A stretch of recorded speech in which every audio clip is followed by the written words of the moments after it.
Hey folks, Brian, more ChaosiumCon. Okay, so Friday night, my last game, 7 to 11. Again, Darkness at Runegate. The player who plays Runequest and is a GM that was in my Broken Tower game was in this game as well. But everybody in this game had played RuneQuest before and knew all about it and that kind of thing. So we didn't have to go into any Glorantha, play mechanics or character sheet kind of stuff. And hold on a second.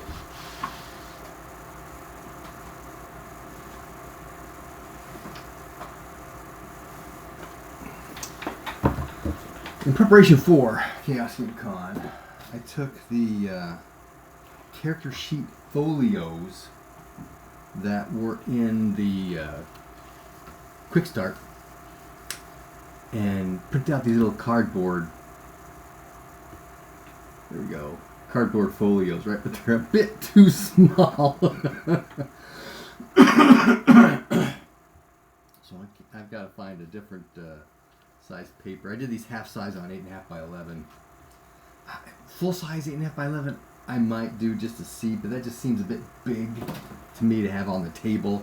And the whole 11 by 17 is just way too big to have, stand-ups. Laying down on the in front of you, not a problem. In fact, I printed out black and whites to hand out to everybody, so you had those.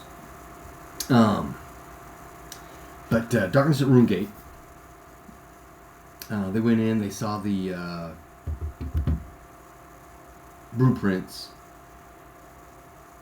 We're taken aside, there's the massacre. I did a little bit of prompting on, is there anything else you want to do here? So they did some search and that kind of thing. So they saw scratch marks. They did find the darkness, death, and chaos runes. Were carved kind of into the walls and stuff. Then they're taken to Veranos. One of the players was playing Vichy. And so they, did second sight, saw that he was possessed by a diseased spirit. And they went ahead and took the time to do a discorporation, and then Vichy did a spirit combat with it and took it down. But since they were all there with him and his diseased spirit, make a dex roll or a Constitution times 5 roll, and Harmas missed every single one. So he's losing a point in Constitution every 5 minutes, and nobody has any capability of stopping that. It would take, because the other player GM guy was looking for something, anything we can do to stop this from happening. And he came up with this idea, but I forgot what it was. But I have to make, power times 3 roll. Is this kind of a person available or here, that kind of thing. Because the first thing I thought of is, if there's any way to combat the disease spirits, they would have done that for Veranos already. That kind of thing.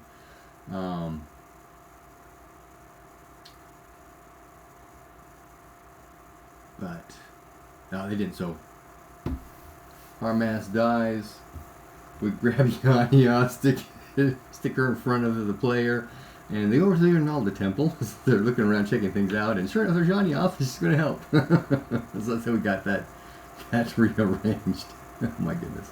Anyway, so they do some searching around. They see people who are sick. They promise to help the woman with the children, and they do run into some of the friendly ones. And there's some discussion there. And meet us at the Last Chance Inn at sundown.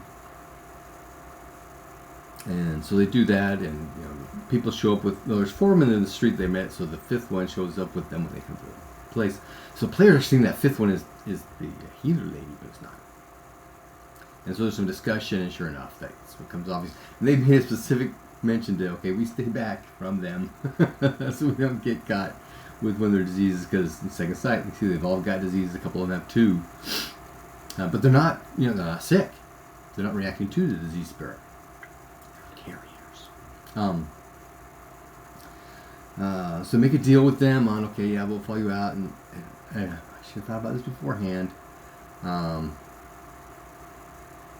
that when they show up to the healers, the idea is to come as, you know, penitent and to be without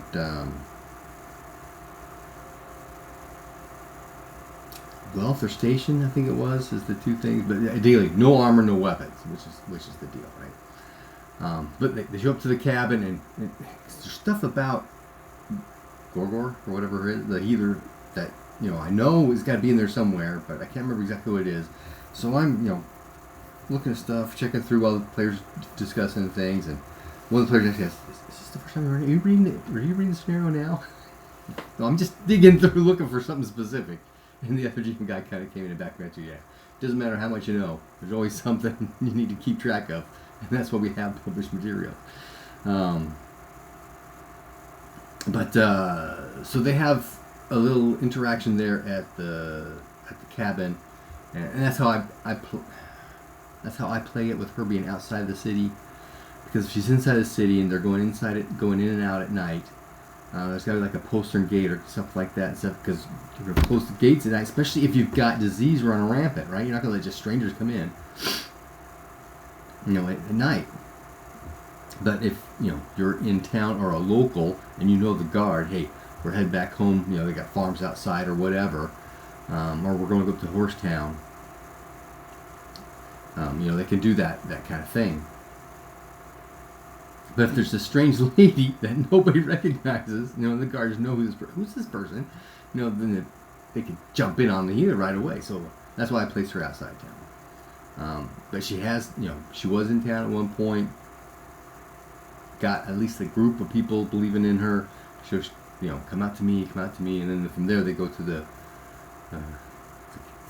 spot where they do the ceremonies and stuff.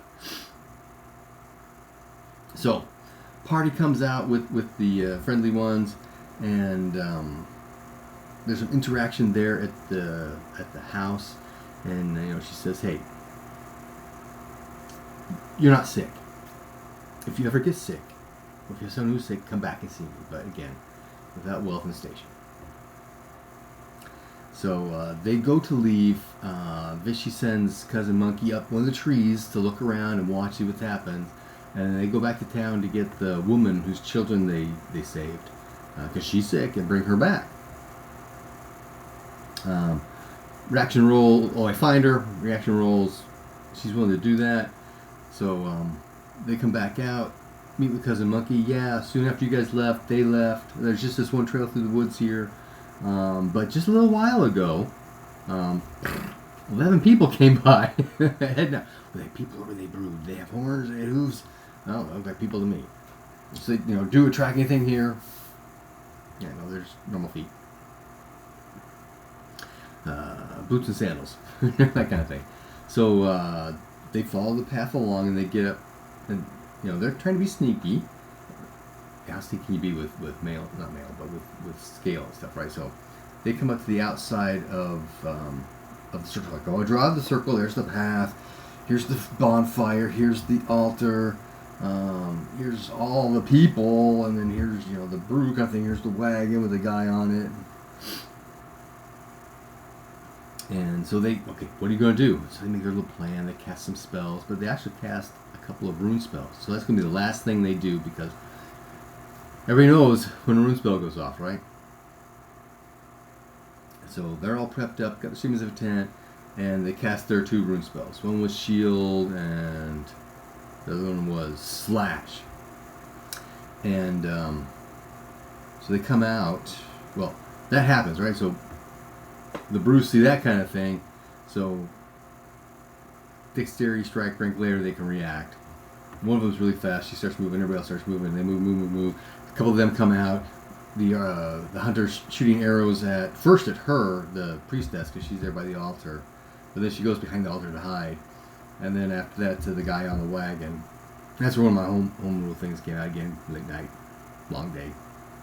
You know, dodging arrows. Now there is some kind of defense thing against arrows you can do besides just the area by the shield deal. And but I kept forgetting to have him actually shoot back. He is an archer. You know, the brew, and she does her stuff and then gets away. And there's the big brew, there's the girl, and then there's the cannon fodder. The cannon fodder go down fairly quickly, but I had forgotten to print out one of the pages of the monster sheets I have, so I didn't have the stats for the healer, or the other ogre, or the big bad brew. So I'm using Sharkenvar and Snaggletooth for the healer and the big bad brew to do what I can. Got some numbers I can play with, right? But anyway, she got away, but there's still the big bad brew, right? And he's got the great brew, but they took out one of his arms, and we can do that. Well, go do it a headbutt, but they actually take him out pretty quick. But then more people come out, so they're ganging up, and there's some division going on. But the stone skin female brew is out there whacking, and she did get Solara, both of her arms, but somebody was back there healing her, and they eventually took down one of her legs, but she did a heal. She had to do heal 6 like 3 different times, and I forgot one point where she was down. I did bring my prone tokens. But she was down, so she should have been attacking at half instead of at full. So there was some, kind of this stuff happening. But she gets back up. Once we realize that, heal the leg. Get up. She had to heal her arm. She's fighting with 2 swords. She's doing blocking, but some people are doing some really horrific damage. And so they're, first the rapier gets down really low. So okay, we're blocking with the short sword. She didn't block the short sword in the first place. Now with the hit points, right? But she's doing, a D6 plus a D4 plus 4. Because she's got Bleed Sharp 3 on both of them every time. So she's getting through armor all the time, unless they block with the shield kind of thing. But she got a couple slashes in there too, because she's up in the hundreds with the bonuses and stuff. And so she's, whack, whack, whack, whack, doing some damage. But eventually they start whittling down her shields, her swords down to... Rapier got down like 4 hit points, and the short sword got down to 0. When they finally got her down, and somebody did some massive damage, and they finally eventually take her out. At this point, though, we're almost at 11:30, and one of the players actually got their friend came and took them before we finished. But the scenario itself, I thought went well. The interactions with the investigation and meeting with the healer, the interaction there went well. Their ambush on the chaos spot went well. Oh. The first PC to get onto the spot, I remember do the Dex or the Constitution times 5 roll because of the stench and all that kind of stuff. And she made her roll, so no issues there. But I forgot for everybody else that came onto the spot about have them be it make their con roll or be at -20. C'est la vie. Okay, that's the end of day 2. Happy gaming.